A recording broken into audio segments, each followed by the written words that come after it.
हम्म हाल ही में खबर आई कि केरल अपनी पहचान का एक बहुत बड़ा हिस्सा बदलने जा रहा है। मेरा मतलब है, राज्य का नाम केरल से केरलम करने का प्रस्ताव। जी बिल्कुल। और पहली नजर में ऐसा लग सकता है कि बस एक नाम बदलने की तो बात है। सरकारी दस्तावेजों पर एक नया शब्द ही तो छापना है। बिल्कुल। लेकिन जब इसके पीछे के इतिहास और भारतीय संविधान के पन्नों को खंगाला गया, तो जो निकला वो सच में हैरान करने वाला था। हम्म। और इसीलिए आज की इस गहन चर्चा में हम इसी विषय पर बात करेंगे। केंद्रीय कैबिनेट ने केरल विधानसभा के इस सर्वसम्मत प्रस्ताव को अपनी आधिकारिक मंजूरी दे दी है। सही कहा। और श्रोताओं को ये बता दें कि हमारी आज की ये चर्चा विभिन्न रिसर्च नोट्स और आर्टिकल्स पर आधारित है, जो सिविल सेवा की तैयारी करने वालों और इतिहास प्रेमियों के लिए विशेष रूप से प्रासंगिक है। एकदम सही। ये सिर्फ एक खबर नहीं है, बल्कि भूगोल, प्राचीन इतिहास और हमारी राज व्यवस्था का एक ऐसा दिलचस्प संगम है जो सीधे तौर पर देश के संघीय ढांचे से जुड़ा है। हमारा मिशन है इस पूरी प्रक्रिया की परतों को खोलना और इसके हर एक पहलू को गहराई से समझना। तो ठीक है, आइए इससे विस्तार से समझते हैं। शुरुआत करते हैं इस नाम के पीछे छिपे अर्थ से। आखिर केरलम ही क्यों? इस सवाल का जवाब उस राज्य की मिट्टी और वहां की भाषा में छिपा है।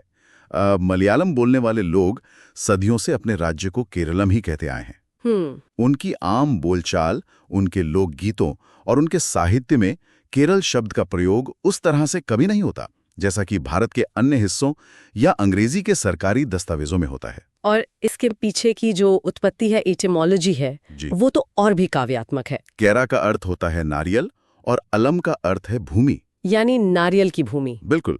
अगर कोई वहां गया है तो वो जानता है कि ये नाम उस जगह पर कितना सटीक बैठता है। एक और ऐतिहासिक संदर्भ ये भी बताता है कि कैर का अर्थ जल भी होता है। जी इसका सीधा सा अर्थ ये निकलता है कि वो भूमि जो जल से निकाली गई हो। बिल्कुल। और अगर हम इसे भूगोल के चश्मे से देखें तो एक और बहुत ही शानदार तर्क सामने आता है। पश्चिमी घाट, जो इस राज्य की भौगोलिक पहचान की रीढ़ है, उसके ढलान वाले क्षेत्र को स्थानीय भाषा में चराल कहा जाता था। भाषाविदों का मानना है कि इसी चराल शब्द से पहले चिरालम बना। अच्छा। और फिर समय के साथ बदलते बदलते लोगों की जबान पर ये केरलम के रूप में स्थापित हो गया। भाषा हमेशा भूगोल के साथ साथ चलती है। ये भाषाई विकास सच में अद्भुत है, लेकिन सिर्फ भाषा और भूगोल ही पूरी तस्वीर पेश नहीं करते। इस पूरी कवायद के पीछे एक बहुत ही मजबूत सांस्कृतिक अस्मिता का दावा है। बिल्कुल। और जाहिर है, जब अस्मिता की बात आती है तो राजनीति पीछे नहीं रह सकती। ये सिर्फ भाषा का गर्व नहीं है, बल्कि राजनीति के मैदान में अपना एक अलग नैरेटिव सेट करने की भी कोशिश है। सही कहा। हम देख सकते हैं कि आगामी चुनावों के मद्देनजर इस तरह के फैसलों का अपना एक राजनीतिक महत्व भी होता है। ये एक बहुत ही व्यावहारिक पहलू है। हम यहाँ किसी राजनीतिक पक्ष की बात नहीं कर रहे, बल्कि ये समझने की कोशिश कर रहे हैं कि कैसे सांस्कृतिक गौरव और चुनावी राजनीति अक्सर एक साथ कदम ताल करते हैं। राज्य का नेतृत्व अपनी मातृभाषा में रची बसी पहचान को आधिकारिक दस्तावेजों में दर्ज कराकर एक संदेश देना चाहता है।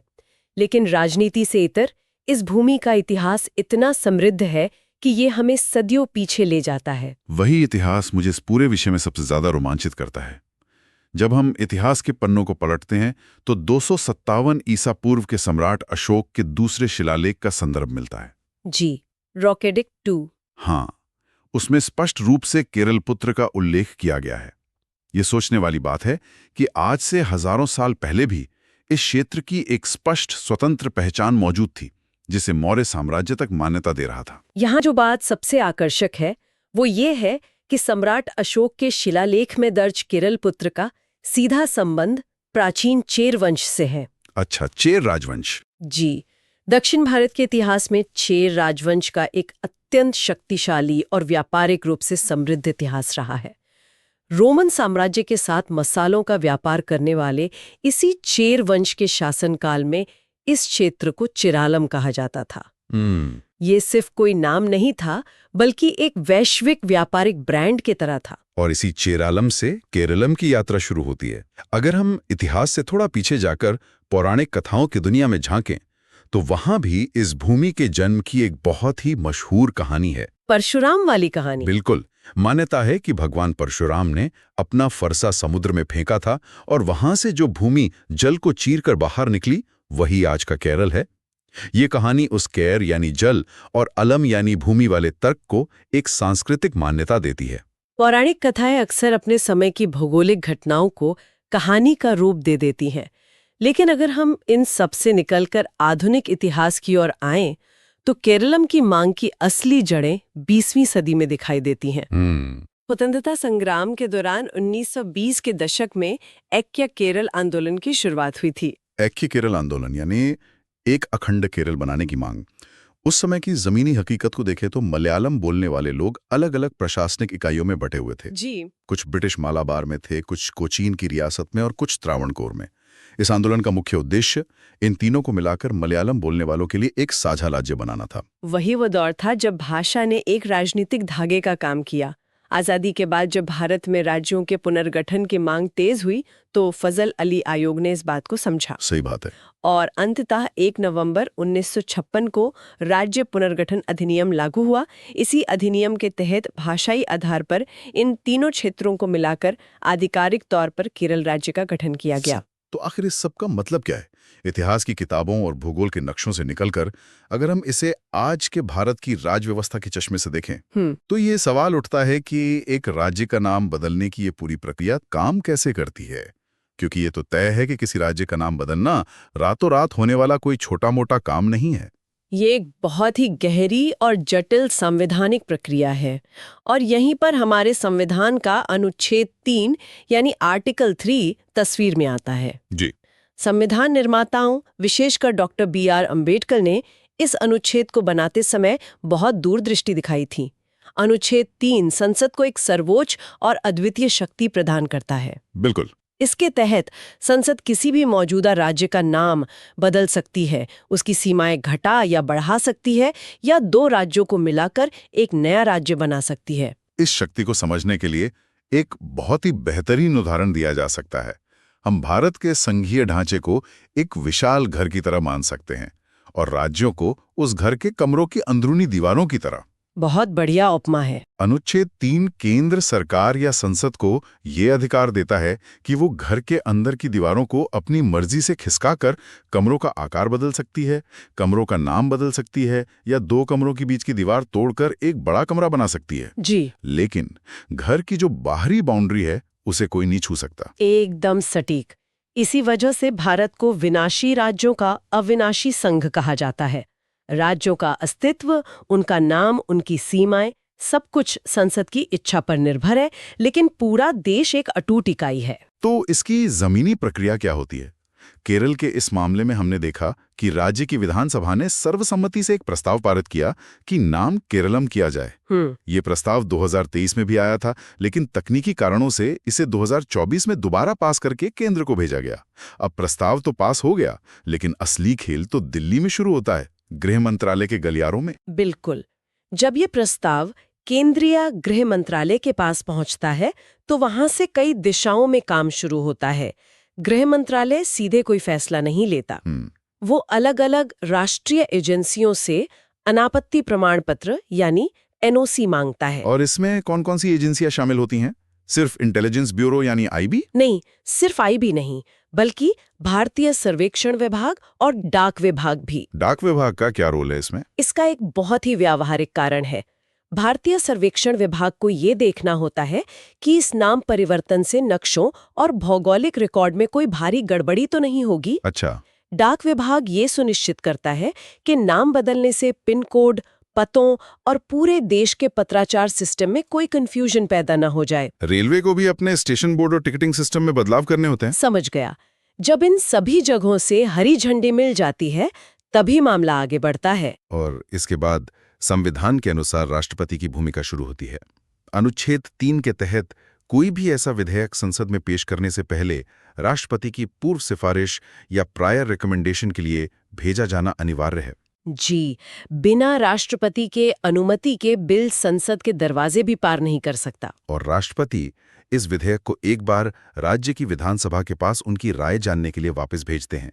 इसके लिए एक तय सीमा समय भी दी जाती है। बिल्कुल। यहाँ बात सच में बहुत दिलचस्प हो जाती है। श्रोताओं का ध्यान इस बात पर जरूर जाना चाहिए कि संविधान का ये प्रावधान कितना अनोखा है। राष्ट्रपति बिल को राज्य के पास भेजते जरूर हैं, लेकिन अगर राज्य की विधानसभा उस बदलाव का कड़ा विरोध भी कर दे या फिर तय समय में कोई जवाब ही ना दे तो भी संसद पर उसका कोई असर नहीं पड़ता। सही कहा। राज्य की राय संसद या राष्ट्रपति पर बिल्कुल भी बाध्यकारी या नॉन बाइंडिंग होती है। यह वाकई एक दिलचस्प लूपहोल जैसा लगता है ना? जरा सोचिए, इस मामले में तो केरल खुद नाम बदलना चाहता है, लेकिन अगर कोई ऐसी स्थिति हो जहां केंद्र सरकार किसी राज्य का नाम बदलना चाहे और वो राज्य इसके सख्त खिलाफ हो, तब भी संसद के पास अंतिम फैसला लेने की पूरी शक्ति है। राज्य चाहे जितना विरोध कर ले, संसद अपनी मर्जी से नाम या सीमा बदल सकती है। ये भारतीय संविधान में मौजूद संघीय सर्वोच्चता का सबसे बड़ा और स्पष्ट उदाहरण है। इस संघीय सर्वोच्चता को एक और अनुच्छेद बहुत मजबूती देता है, और वो है अनुच्छेद 4, आर्टिकल 4। जी, जब संसद अनुच्छेद 3 के तहत राज्य का नाम बदलने का ये काम करती है, तो अनुच्छेद 4 ये स्पष्ट तौर पर कह देता है कि इस बदलाव को संविधान के अनुच्छेद 368 के तहत संविधान संशोधन नहीं माना जाएगा। इस बात को समझना बहुत जरूरी है। अनुच्छेद 368 के तहत संविधान में संशोधन करना एक बहुत ही भारी भरकम और जटिल प्रक्रिया है। बिल्कुल। जिसमें कई बार आधे राज्यों की सहमति भी लेनी पड़ती है। लेकिन अनुच्छेद 4 के कारण किसी भी राज्य का नाम बदलने के लिए संसद में किसी विशेष बहुमत की आवश्यकता नहीं होती। एकदम सही। इसे लोकसभा और राज्यसभा में केवल एक साधारण बहुमत यानी सिंपल मेजॉरिटी से पारित किया जा सकता है। साधारण बहुमत का मतलब बस इतना है कि उस दिन सदन में जितने सदस्य उपस्थित हैं और मतदान कर रहे हैं, उनके आधे से अधिक का समर्थन मिल जाए। इसके लिए किसी भी अन्य राज्य से पूछने या उनका अनुसमर्थन लेने की कोई जरूरत नहीं है। इसी बात पर एक बहुत ही शानदार तुलना दिमाग में आती है। अगर हम 2011 में उड़ीसा का नाम बदलकर ओडिशा किए जाने वाले मामले को देखें, तो वहां स्थिति बिल्कुल अलग थी। वो एक बहुत ही बेहतरीन केस स्टडी है। वहां सरकार को अनुच्छेद 368 के तहत बकायदा एक संविधान संशोधन विधेयक लाना पड़ा था। जी, ऐसा इसलिए हुआ क्योंकि जब उड़ीसा का मामला सामने आया था, तो वहां बात सिर्फ राज्य का नाम ओडिशा से ओडिशा करने तक सीमित नहीं थी। बिल्कुल। वहां संविधान की 8वीं अनुसूची, जिसमें भारत की आधिकारिक भाषाएं दर्ज हैं, उसमें भी बदलाव किया जा रहा था। वे लोग भाषा का नाम भी उड़िया से बदलकर ओडिया कर रहे थे। और चूंकि 8वीं अनुसूची में परिवर्तन किया जा रहा था, इसलिए संविधान संशोधन अनिवार्य हो गया था। सही कहा। और केरल के मामले में ऐसा कुछ भी नहीं है। केरल में केवल और केवल राज्य का नाम केरल से केरलम किया जा रहा है। उनकी भाषा मलयालम पहले से ही 8वीं अनुसूची में दर्ज है और उसमें कोई बदलाव नहीं मांगा गया है। इसलिए केरल का ये प्रस्ताव विशुद्ध रूप से केवल अनुच्छेद 3 के दायरे में आता है, जिसके लिए सिर्फ एक साधारण विधायी प्रक्रिया काफी है। ये अंतर सच में पूरी प्रक्रिया को शीशे की तरह साफ कर देता है। अब मान लेते हैं कि ये विधेयक संसद से साधारण बहुमत से पारित हो गया और राष्ट्रपति ने इस पर अपने हस्ताक्षर भी कर दिए। जी। तो इसके बाद जमीनी स्तर पर या कागजों पर इसका सबसे बड़ा प्रभाव क्या होगा? सबसे पहला और आधिकारिक प्रभाव ये होगा कि भारत के संविधान की पहली अनुसूची यानी फर्स्ट शेड्यूल में बदलाव हो जाएगा। बिल्कुल। ये अनुसूची वो जगह है जहां भारत के सभी राज्यों और केंद्र शासित प्रदेशों के आधिकारिक नाम और उनके क्षेत्रीय विस्तार का पूरा ब्यौरा दर्ज होता है। बिल्कुल। जैसे ही ये बिल कानून बनेगा, पहली अनुसूची से केरल शब्द को हटाकर उसकी जगह आधिकारिक रूप से केरलम दर्ज कर दिया जाएगा। और इसके बाद भारत सरकार के हर राजपत्र, हर भौगोलिक मानचित्र, पासपोर्ट और अंतर्राष्ट्रीय पत्राचार में इसी नए नाम का उपयोग शुरू हो जाएगा। अगर हम इसे व्यापक संदर्भ से जोड़कर देखें तो ये केवल एक शब्द को दूसरे शब्द से बदलने की प्रशासनिक कार्यवाही भर नहीं है। सही बात है। आजादी के बाद से ही आधुनिक भारत में अपनी मूल सांस्कृतिक और भाषाई पहचान को फिर से हासिल करने का एक बहुत बड़ा विमर्श चल रहा है। जैसे मद्रास का तमिलनाडु बनना हो। बिल्कुल। बॉम्बे का मुंबई, कलकत्ता का कलकत्ता या मैसूर का कर्नाटक होना, ये सब क्या है? ये औपनिवेशिक काल या अतीत में थोपी गई बाहरी पहचान से बाहर निकलकर अपनी खुद की जड़ों की तरफ लौटने का प्रयास है। एकदम सही। और ये सिलसिला अभी रुका नहीं है। पश्चिम बंगाल जैसे राज्य लंबे समय से अपना नाम बदलकर बांग्ला करने की मांग कर रहे हैं, जो अभी भी प्रक्रिया में है। ये पहचान का मुद्दा सचमुच इंसानी भावनाओं से बहुत गहराई से जुड़ा है। आज की इस चर्चा में हमने देखा कि कैसे नारियल के पेड़ों से शुरू हुआ केरा और अलम का सफर अशोक के शिलालेखों से गुजरता हुआ ऐक्य केरल आंदोलन की राजनीति का आग में तपकर अंततः संसद के अनुच्छेद 3 और 4 की चौखट तक पहुंचता है। जी। हमने साधारण बहुमत की ताकत और उस दिलचस्प संवैधानिक लूपहोल को भी समझा जहां राज्य की राय मायने तो रखती है, लेकिन अंतिम फैसला संसद के ही हाथ में होता है। इन सभी ऐतिहासिक, भौगोलिक और कानूनी प्रक्रियाओं को एक साथ रखकर देखने पर ही हमें किसी भी राज्य के निर्माण और उसकी पहचान के असली मायने समझ में आते हैं। बिल्कुल। और इसी मोड़ पर आज के इस विश्लेषण को खत्म करने से पहले श्रोताओं के मन में एक गहरा विचार छोड़ना बहुत जरूरी है।